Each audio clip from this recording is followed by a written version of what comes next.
seguinte, ontem saiu comprando, eu comprei também Ethereum, acabei recomprando Ethereum ontem, comprei umas 4 altcoins, né? Estou exposto em 4 altcoins, não mais nas 40 altcoins que eu estava exposto antes, mas estou exposto em 4 altcoins para ver se eu consigo pegar uma pernadinha, um pullback, tá? Mas eu acredito que com esse pronunciamento, ao mesmo tempo que ele deu um pouco de conforto para os investidores no curto prazo, para os short-term holders, né? Ele deu um pouco de conforto para entrar e ficar comprado por um breve período de tempo. Ao mesmo tempo, ele deu um aviso, né? Que nós estamos provavelmente no fim de festa dessa festa que nós estávamos em ganhar dinheiro, fazer dinheiro com os mercados voláteis nesses últimos 18 meses. Nesses últimos 18 meses, tá? Então, nos últimos 18 meses, nós vimos altas violentas em vários ativos, incluindo no Bitcoin, e que a partir de março, com a conclusão, março, abril ou maio, com a conclusão do tapering, que é a redução do estímulo financeiro que eles fizeram desde o Covid para manter a economia artificialmente saudável, quer dizer que o mercado, a partir de ontem, pode ser que muita gente esteja empolgado por curtíssimo prazo, mas ao mesmo tempo cauteloso com o futuro, que é o meu caso. Então, eu acredito que muitas altcoins ligadas a jogos, ligadas a metaverso, já chegaram no seu topo máximo e não vão mais voltar. Eu acredito que elas vão ter pullback para o preço continuar caindo. Eu acredito que o mercado está chegando no ponto de saturação máximo e espero que 2022, pelo menos no segundo semestre em diante, então, à medida que concluir o tapering e começar a elevar a taxa de juros, a gente tenha um pouco mais de dificuldade, porque a gente vai ver o Federal Reserve, que está comprando o Tesouro americano, vai ser substituído por investidores do mercado tradicional que vão comprar Tesouro americano. E aí, nesse ponto, muita gente pode sair e diminuir o apetite a risco, entrando nas rendas fixas, tá? Entrando em ativos, pegam toda essa grana exponencial que fizeram durante esses 2 anos, esses 18 meses, e praticamente vão jogar tudo em proteção de capital, né? Ou investir em investimentos mais seguros, digamos assim, com rentabilidades menores, tá? Então, eu acredito que a partir do ano que vem, o mercado vai ter uma diminuição do apetite ao risco. E aí a gente pode ter uma antecipação daquilo que vai acontecer, porque o mercado geralmente ele gosta de antecipar as coisas, o mercado já sabe que o segundo semestre do ano que vem vai ser muito complicado, então provavelmente a gente vai se antecipar, né? O mercado como um todo pode se antecipar aquilo que vai acontecer futuramente. Então, o que eu estou achando? Eu estou achando que janeiro em diante vai ser muito complicado ficar exposto em mercados voláteis, né? Acho que dá para ficar exposto ainda uns 15 dias, talvez até metade de janeiro, não sei. E eu acho que realmente a festa vai acabar, tá? Eu acho que a festa vai acabar, porque eu acho que o mercado vai se antecipar. E se o mercado se antecipar, aquilo que a gente está vendo reagir agora positivamente no S&P 500 e na Nasdaq, em algum momento em breve vai acabar, tá?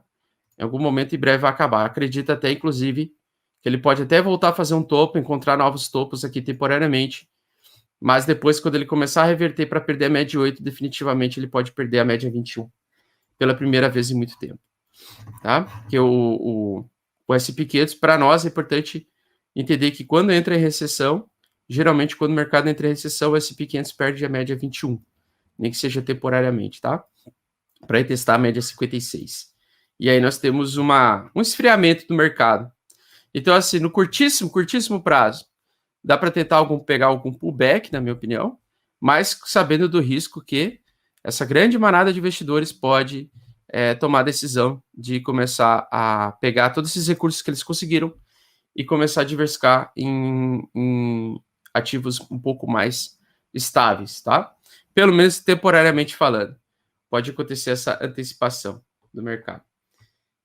Muito bem. Aí nós temos o Ether da Massa, né? E o Ether da Massa ele fez um importante sinal de bear trap em cima daquela sombra vendedora dos 3.600, conseguiu resistir. Então, comprado ontem aqui, acredito que eu entrei numa relação de bom risco-retorno, mesmo que se perder aqui, eu teria que vender aqui novamente e eu vou perder um pouco de dinheiro tomando esse tipo de decisão. Mas como eu acredito que o mercado pode ter uma reação de alta por alguns dias ainda, nem que seja para formar um pequeno topo mais baixo que o topo anterior e ter dificuldade lá na frente, eu quero surfar essa pequena altinha final aí de janeiro, tá? Pelo menos eu espero isso, tá? Antes que o mercado comece a ficar um pouco mais feio, mais tenebroso, digamos assim. Mas isso falando em Ethereum, né? Porque falando o gráfico do Ethereum barra BTC, eu estava olhando que ele fez o pivô de alta acima da resistência anterior, testou esse topo como suporte e tem tudo para o Ethereum ganhar valor sobre o Bitcoin, pelo menos graficamente falando, tá? Então, nesse movimento aqui é um movimento de sinal de alta do Ethereum frente ao Bitcoin, mostrando que possivelmente o Bitcoin pode perder mais valor perante ao Ethereum nos próximos dias e próximas semanas.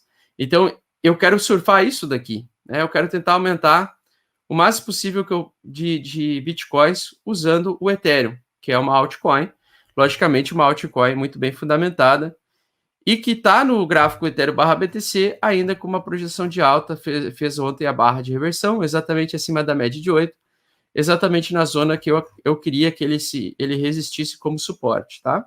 Então, construindo esse suporte e se mantendo acima dele, a probabilidade mais interessante de compra no Ethereum do que no Bitcoin, na minha opinião, tá? Então, agora eu vou voltar ainda para essas últimas semaninhas aí em Ethereum, né? Bom, como a gente está com o gráfico do BTC ainda horroroso, o gráfico do BTC ainda está muito feio, tá? Mesmo com a recuperada de ontem de 5%, o gráfico do Bitcoin está horroroso. Isso não me empolga nas altcoins de nenhuma maneira, apesar de algumas altcoins estarem subindo junto com, por exemplo, a Matic, a Vax, né? Elas estarem subindo bem. Eu acredito que todas elas estão fazendo estrutura para produzir um topo mais baixo do que o topo anterior, e já em estrutura de baixo, tá? Deixa eu ver aqui. Porque com essa previsibilidade que o Jerome Powell deu para nós, daquilo que vai acontecer no ano que vem, isso mostra para nós que o mercado pode entrar no ponto de resfriamento, tá? Que é exatamente isso que eu estou falando para vocês. Então, no gráfico aqui, deixa eu pegar gráfico diário, porque o gráfico de 1 hora é inútil. Ó, fez a barra de inversão acima da média de 8, beleza. Temporariamente alta, tá? Mas, prestar bastante atenção. Todos esses ativos, tá? Eles não podem perder essa mínima aqui. Então, a Matic não pode perder essa mínima aqui, na minha opinião. Não pode, aliás, essa aqui, perdão. Essa mínima aqui, de 1,72. Tal como a Chavasca não pode perder esta mínima de 74. Se perder, vai indicar o quê? Que, para elas, o inverno cripto já vai começar. Então, por exemplo, se elas continuarem subindo aqui, fazendo pivô de alta, ótimo. Se perder essa região aqui, na minha opinião, seria indicação de inverno cripto realmente, e muitas altcoins, de muitos protocolos de DeFi, acredito que perderiam valor. A minha dúvida ainda é se essa alta de ontem ela é uma alta de recuperação para pivô de alta e empolgar o mercado por mais alguns meses, uns 1, 2, 3 meses, tá? Ou se vai ser voo de galinha, né? Parece que o mercado reagiu positivamente ontem, parece que vai subir, vai voltando ao normal e aí faz o voo de galinha. E aí até quero saber a opinião de vocês. Qual é a opinião de vocês, né? Porque para mim é importante saber. Nós temos vários investidores aqui que me acompanham, vários têm pensamentos, expectativas, resultados, capital diferente. E nessa situação de indefinição, o que mais me preocupa é o gráfico do Bitcoin, né? Porque mesmo com pivôs de alta acima da média de 8, seja no gráfico Ethereum barra BTC, seja na Matic, na Avax, seja em vários protocolos, né? Mesmo com essa recuperada parcial, o BTC continua tendo uma estrutura de baixa abaixo da média de 8, ainda com dificuldade de romper, né? E se essa dificuldade se mantiver, a gente pode ter, nesse ciclo, se encerrado essa alta, né? Porque eu não vejo 2022 entregar aquela grana que entregou de 2020 e 2021. Eu não vejo mais isso acontecer, né? Principalmente com essa expectativa dos mercados de risco. Diminuírem grandemente o número de jogadores, né? O número de players. Deixa eu dar uma olhada aqui. Ó, BTC dominância, vamos dar uma olhada aqui da dominância do Bitcoin. Então, eu acho que ela está caindo. Exatamente, ela continua caindo, dando força para algumas altcoins continuarem ganhando valor, certo? Então, segue tendência de baixa na dominância do Bitcoin, ele fez ainda um espacinho, mostrando que possivelmente, né, nós podemos ter mais um período breve aí de um pouquinho mais de altcoin season, tá? De mais valorização em algumas altcoins perante o Bitcoin. Mas, ao mesmo tempo, tem toda a característica de fim de festa. Por quê? Porque lá em 2017, quando o Bitcoin bateu seu topo máximo em 17 de dezembro de 2017, o Bitcoin nunca mais conseguiu voltar para 20 mil dólares naquela época. As altcoins continuaram subindo durante 2 meses. Então, muitas altcoins, mesmo com o Bitcoin se desvalorizando ou tendo dificuldade de passar dos 20 mil, muitas altcoins continuaram subindo temporariamente, tipo 1 mês depois, 2 meses depois. Acho que em fevereiro que começou a acabar realmente a graça do mercado. Acho que foi no dia 12 de fevereiro de 2018 que começou o bear market, tanto no Bitcoin quanto nas altcoins. No Bitcoin tinha começado no dia 17 de dezembro de 2017, as altcoins dia 12 de fevereiro.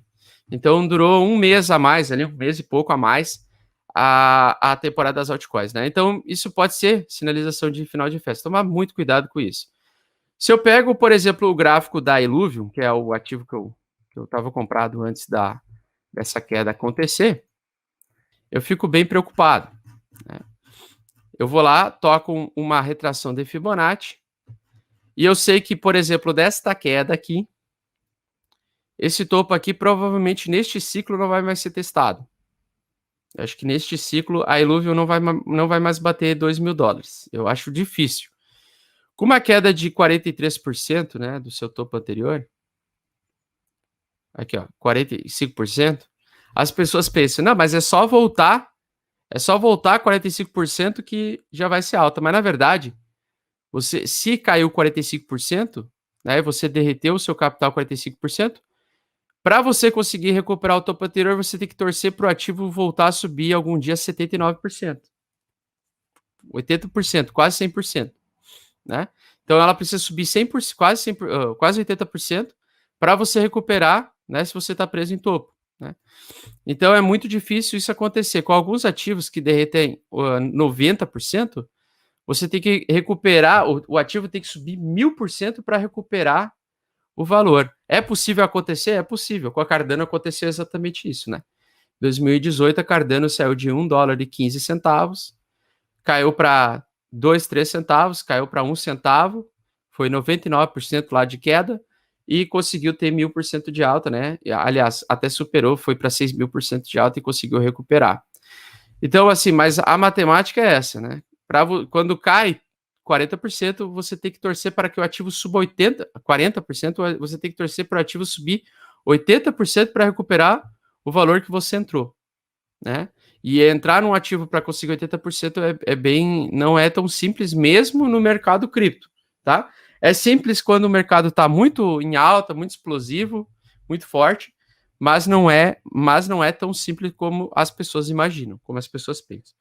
Então, algumas altcoins como a Illuvium, elas podem retornar até, por exemplo, 1.387 e chegar a um ponto de dificuldade, né? Chegar num ponto de dificuldade para conseguir recuperar esse valor. Acho que se ela subisse nesse patamar, seria muito difícil ela conseguir se recuperar, mesmo fazendo a média de 8 acima dela aqui. Por quê? Porque nós estamos muito próximos de faltar 800 dias próximo halving, né? Conforme eu já expliquei para vocês, é um período em que o ciclo do mercado tem um esfriamento. Então, naquele contexto do look into Bitcoin, né? No look into Bitcoin,